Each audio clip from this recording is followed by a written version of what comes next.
I like to think my outhouse has the best view in the world. We actually have a toilet now too, and I still think it's strange to go poop inside your house. You know, who does that, really? You do that outside. You know, you let your friends come over and poop in your house too? It's just kind of strange concept. Alright, so I just got back from Denver, Colorado, speaking there, and Eiven and Eiven Kilcher were there. I got a chance to hang out with them and pick up a copy of their new book, Homestead Kitchen. Check it out. Good stuff, good stuff. They cooking wild kind of recipes, a little bit of everything in their homesteading. And they gave this great talk there about homesteading and their life in the homesteading. And then in the end, the question and answers started being a lot about is the show real? How much of it is staged, and you know, how much of your time does it take up, and all these aspects of their life as far as on TV are concerned. So I've broken it into two parts. Today's part right here is their philosophy on homesteading. It's a great message for everybody. That doesn't matter if you live with a place that you can only afford enough space for a window box, or you have 50,000 acres. So check it out, and then look for tomorrow or a day after. I will be posting the Is Alaska the Last Frontier real or staged? Are you guys ready? Yeah, go for it there, Zach. Alright, so we got Eiven and Eiven Kilcher from Alaska the Last Frontier Discovery Channel show here with you today, and they're going to talk about self-reliance and their homesteading. Here we go.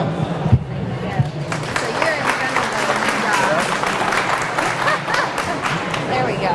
Alright. Homesteaders, I kind of said this yesterday too, but homesteaders are really good at winging it.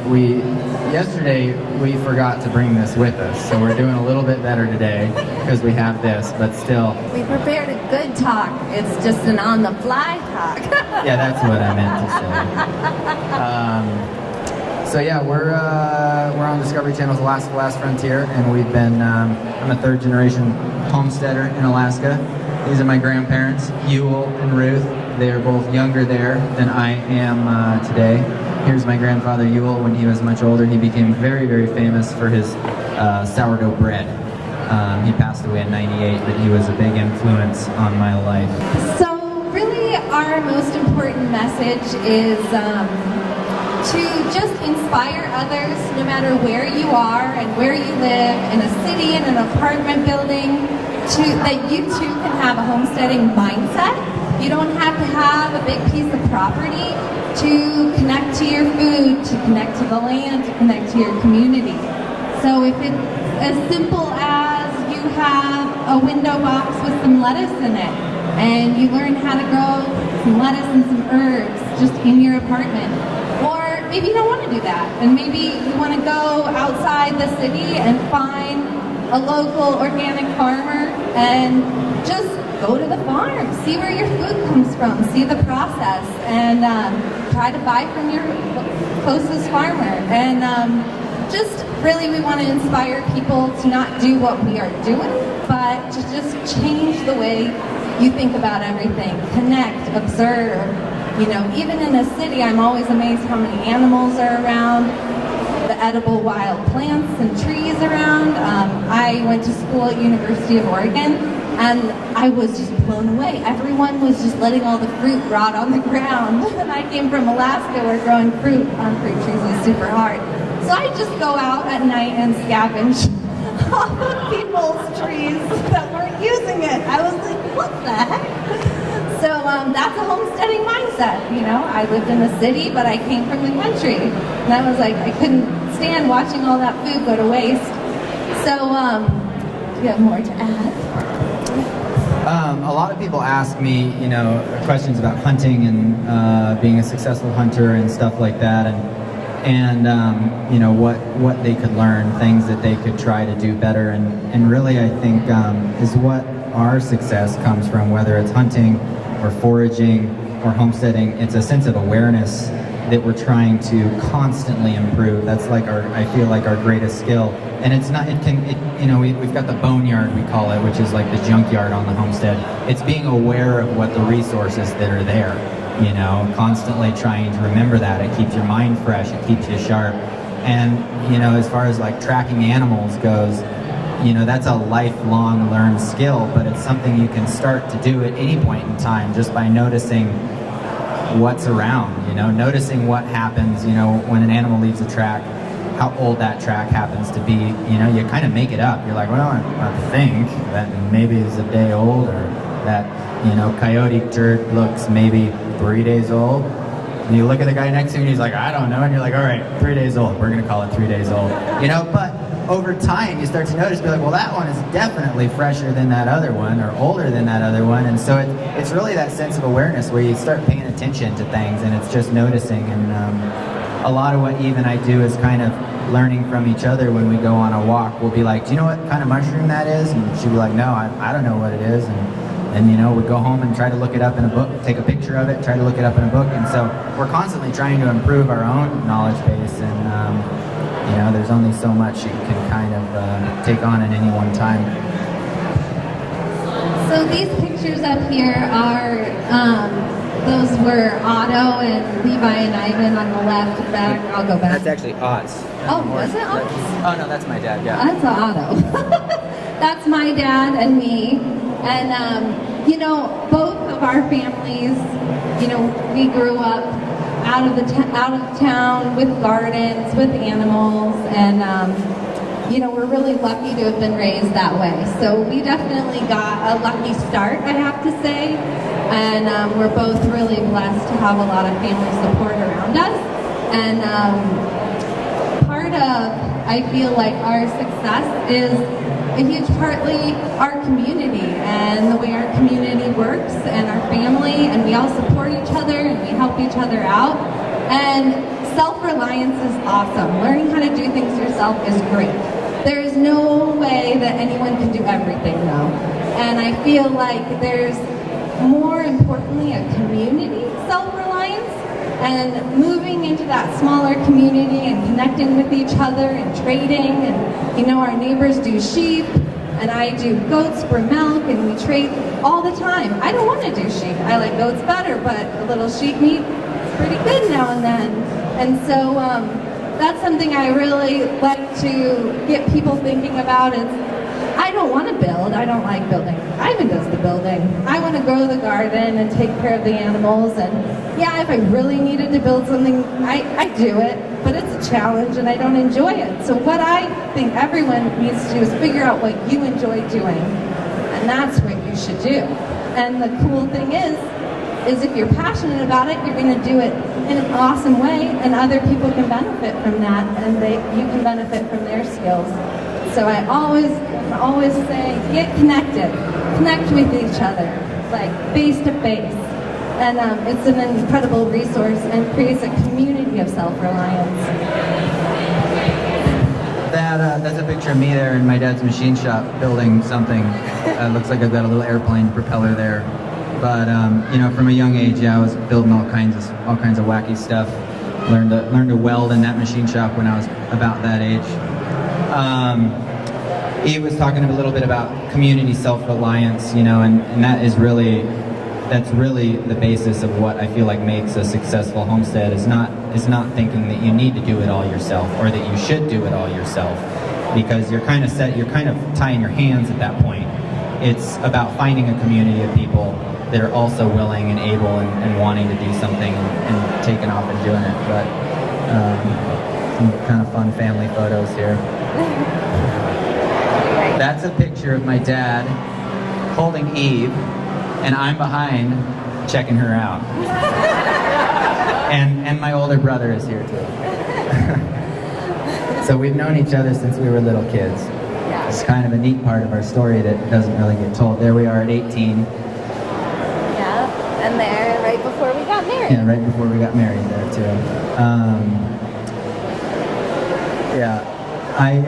One of the things that even I really think is important is doing everything that we do with our children and trying to teach them as much as we can just about the world that we live in, and how to grow things. And I think, the homesteading mindset, it really does, I think the most important part of that, as adults, and, no matter what age you are, it's trying to impress that upon the younger generation, because that's what makes a successful homestead, that's what makes a successful community, is teaching children how to grow plants. Even if you don't have the space necessarily to do a massive garden, even if you've got is like one flower pot or room for 2 flower plots, you know, plant something that you can eat in it and have the kids harvest that, lettuce, a carrot in a flower pot, something like that, and grow it and eat it, because you know, that's something, you know, I took Finley fishing this summer, and he caught his first salmon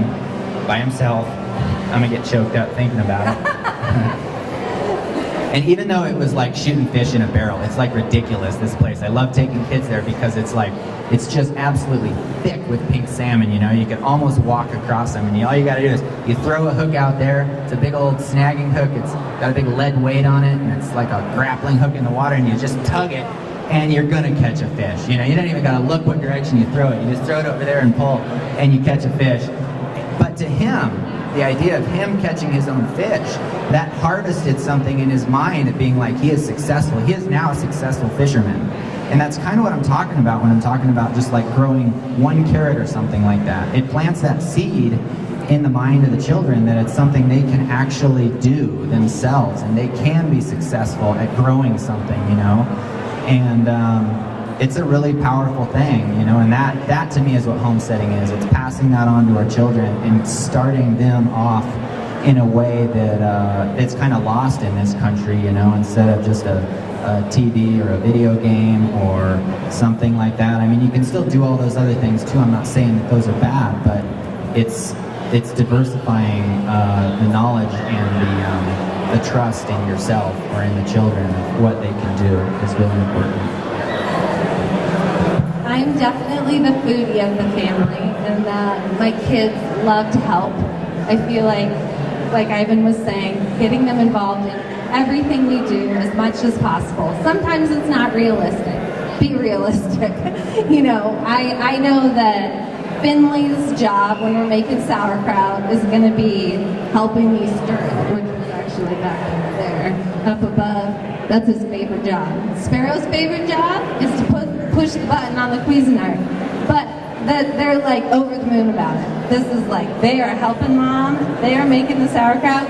When we share that sauerkraut, they are telling all about how they made that sauerkraut. We're building confidence. They're doing it. They're making it. They don't have to do it all. And a lot of people ask me if I'm going to homeschool my kids. And I feel like our everyday life is school, and what Eiven and I are passionate about is what we're going to teach our kids. And as far as the math and the reading, I might leave that up to somebody else. We have a lot of great schools. I'm hoping me and my friend can start a Montessori school. I don't want to be a teacher, but I want to help in the ways that I am talented. But, you know, Eiven and I, neither of us really like sitting in a classroom very much. And I don't think it's great for all kids. I think some kids it works for. Eiven didn't go to college, I did, you know. That worked for us. Are we any more or less smart than one another? No, not at all. Just that wasn't, everyone has a different path. And so I'm excited to see what my kids tell me that they need. And so if Finley goes, I want to go to public school, you know, with my friends that are going to public school, and that works for him, great, you know. If Sparrow's like, I don't really want to go to that school, you know, we'll figure something out. We'll figure out something that makes sense for her, you know. She's more like Eiven in a lot of ways. And I think she'll have a hard time sitting still in a seat very long. So, yeah, anyway, just up here, some of my recipes from the cookbook, my dandy cakes there with dandelion petals, and then my mixed berry pie and sauerkraut, and then I'm always trying to figure out how we can do treats without too much sugar. And so those are beets, actually. I decorated cookies with beets. Luckily, my kids are deprived of sugar candy, so they thought it was the best thing ever. It might be hard to go backwards. So, anyhow. There's a picture of Finley and my dad on the tractor. I looked through my photos. I've got a very similar picture of me sitting on that same tractor, but I couldn't find it beforehand. But the kids are always wanting to go ride something with Grandpa Otto. They're always wondering. They hear the tractor, the excavator fire up, and they're like taking off up the hill. And I'm like, wait, we got to make sure that Grandpa Otto knows you're coming, because he takes off sometimes in a flurry. There's Finley. That was his fish. That was the summer. That was the fish he caught. And my excavator, actually, day before yesterday, that caught on fire.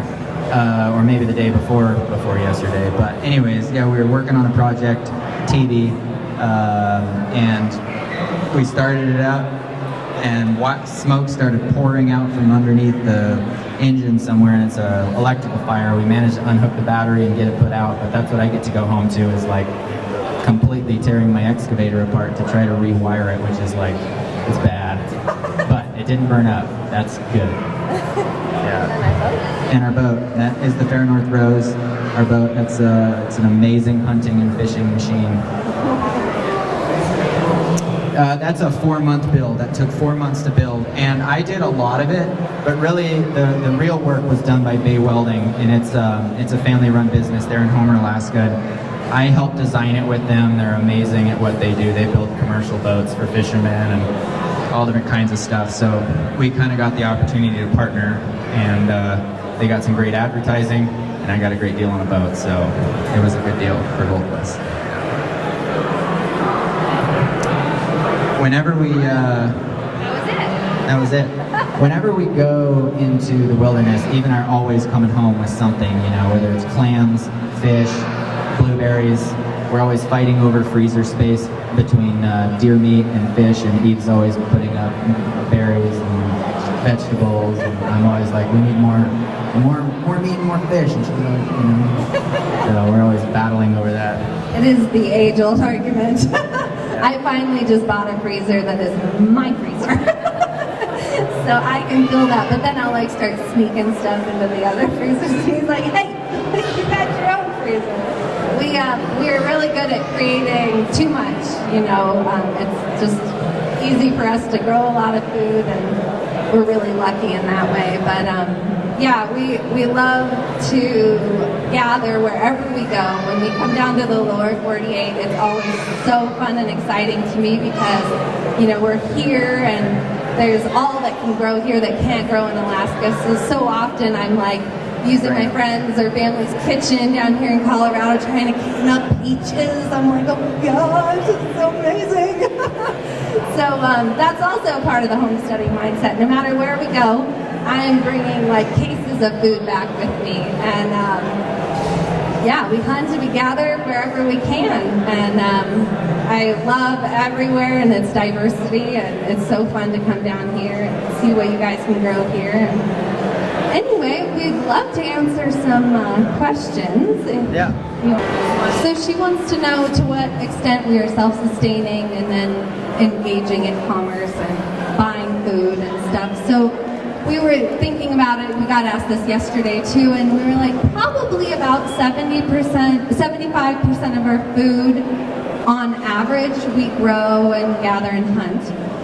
That varies though. In the summer we have abundance, like so much. That's something I love about Alaska, is the abundance of Alaska. But in the winter, we don't have that abundance. We don't have fresh vegetables, and we put up a lot of food and we freeze a lot of food, but there is only so much that we can do. And so we do buy food, absolutely, but we buy bulk. There's various groups of us that like order from like Oregon, like giant bags of organic wheat or rice or whatever that is. And then, you know, we are only 12 or so miles from Homer, a town with Safeway and McDonald's and all those things. So we go to town and we get food when we need it. And, you know, Finley has a little preschool he goes to. So, I mean, we're engaged in the community. We have a great community in Homer. It's awesome. We have an incredible farmer's market. There was a picture of me up there at the farmer's market. I had a commercial garden and sold at the market and did a CSA, like garden box shares, before the show. And so, yeah, it's a balance. And that's why I say we don't do it all. And by no means do I feel like we could, especially after having 2 little kids. I realized I really couldn't do as much as I used to. But we're always trying to do more. We have goats, and when I can, I milk them, and I like to make cheese, but I also don't set unrealistic standards for myself. We do the best we can. We're kind of set up to where if we needed to just live off of our farm, we could, but we don't need to. So, most of the time we don't. Gas, fuel, diesel, Yeah. those things, we're all using them. You have to. And that's something too where I think a lot of people, assume that, that we should all go back there and to horse-drawn equipment or something like that, and that's the best way to live. And it's difficult, extremely difficult. Honestly, I was like, I want to go to, years ago when I was like 18, I was like, I'm going to go to the head of the bay and build a cabin with nothing but like an axe and a drill, a hand drill. And Otzi's like, oh yeah, you think so, huh? I went up there and tried to get firewood for the cabin with nothing but a handsaw, and the whole time I was cursing myself for not bringing a chainsaw. I was like, all right, good point. Use it while you can. Use the equipment while you can. And if all of a sudden you can't get fuel and you can't run the things, and you at least you've set yourself up for that while you've got the resources that we do have now. So I think that's an important part of homesteading too, is use it while you got it. Oh, our power. We are actually grid tied now. We were solar powered when we had our little cabin. As our house expanded, we grid tied because it was actually cheaper for us to do that at the time than to create a big enough solar system. Yeah, solar in Alaska it's a tough cookie because in the summertime it's so bright for so much of the time that you don't actually need that much power. It's fairly warm. We don't got to worry about air conditioning. It's warm enough that we don't really use much heat. And the lights, we use the lights, but it's really, we don't need them. And then in wintertime, it's so dark a lot of the time that we can't really get that much solar gain. And Alaska's weather is really fickle too, because even if it's daylight hours, it could be cloudy. It'll be cloudy sometimes for 2 months on end, just consistently, or sometimes it's sunny. And so solar doesn't really, it's hard. People do it, and it's kind of like something I like to think of it like, you can't rely on it, but you can take advantage of it when it's there. And to hook up to the grid ended up being cheaper in the short run. Probably not in the long run for sure, but you got to make those choices sometimes. Oh, at what age do we take Finley hunting? Finley would like to go hunting right now. He's 4. It's all like now. But I don't know. It's when he seems ready, I suppose. It depends on what we were going to go after. Yeah. If there was a grouse or a bird or something right outside the house, I would take him now, but a lot of the hunting I do it's very rigorous, the deer hunting especially. I love deer hunting, but a lot of people, if you've ever hunted deer here, or versus if you've ever done it in Alaska, I've had people that have never hunted deer in Alaska before, and they're like, this is like mountain goat hunting. The deer they're up very high, they're on steep mountain faces, you're doing 3,000 to 5,000 vertical feet a day going up after those animals. So Finley at this point, he's not up for that task. Thank you guys all for coming and joining us today. It was fun. All your great questions. Keep watching. You guys are the ways, and we're here. Another great story I like to tell about kind of along the homesteading mindset is we met a guy. We were in Hawaii a number of years ago, and we met a guy in a sports authority who, I don't even remember how it exactly came up, but he asked us, like what he should be growing there in Hawaii, and we're like, well, I don't know, how much space do you have, and he had this great big yard, and I was like, well, how much time do you spend mowing and watering your yard? And he was like, well, quite a bit. And I was like, well, that's your first mistake right there, is you could spend that amount of time growing and watering vegetables or food, putting your time into chickens or something other than just that. I think in this country there's an idea of everybody needs to have this like picture perfect lawn thing, and to me we have a lawn, so I'm not down talking because they do have a purpose.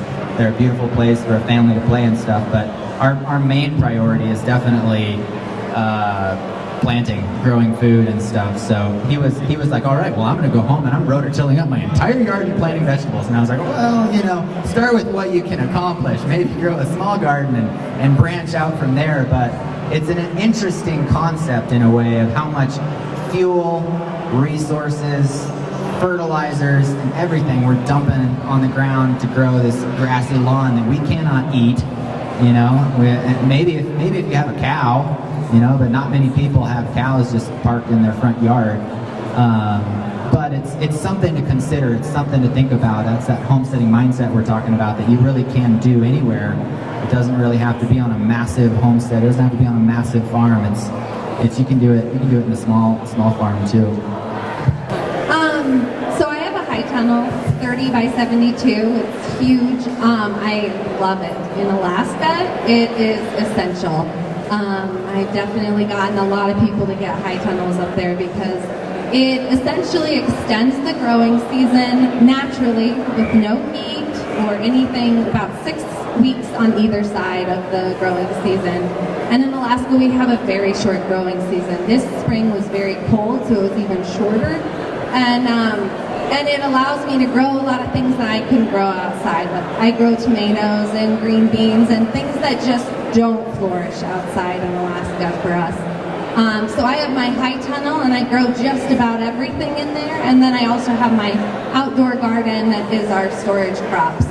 And really there's nothing special or about the high tunnel. It just is a cover over my garden that with just the solar gain, and it holds heat. There's a lot of ways to hold more heat in there. Big barrels of water, black barrels, and the water holds heat and then all night long exudes heat and helps keep things warm. I'll do that sometimes next to those crops that really like to be warm and cozy. My basil, my tomatoes.